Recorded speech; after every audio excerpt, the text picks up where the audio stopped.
ากเวลาย้อนได้ฉันจะไม่ปล่อยเธอไป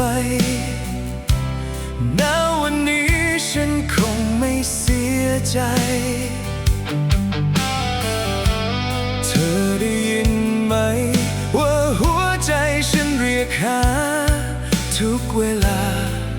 จนฉันแทบเป็นบ้าทุกเส้นทางที่เดินร่วมกันมาแสนยาวนานมาวันนี้เหลือเพียงความทรงจำไม่มีใคร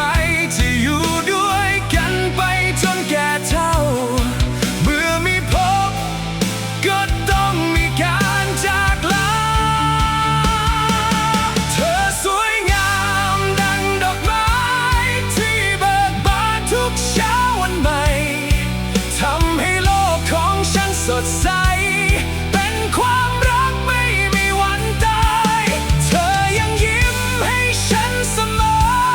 ทำให้ฉันไร้ความกังวลฉันคิดถึงเธอสุดหัวใจ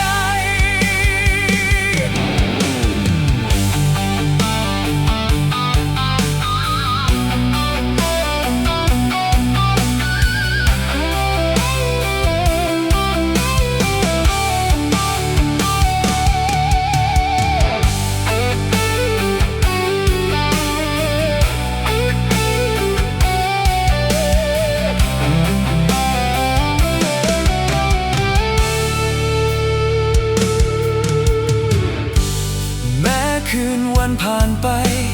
ฉันยังเฝ้ารอเธอทุกลมหายใจยังมีเพียงเธอเก็บเรื่องราวของเราไว้ในใจไม่เคยเลือนแม้วันคืนจะผ่านไปกี่เดือนทุกเส้นทางที่เดินร่วมกันมาแสนยาวนานมาวันนี้เหลือเพียงความทรงจำไม่มีใครจะอยู่ด้วยกันไปจนแก่เฒ่าเมื่อมีพบก็ต้องมีการจากลาเธอสวยงามดังดอกไม้ที่เบิกบานทุกเช้าวันใหม่ทำให้โลกของฉันสดใส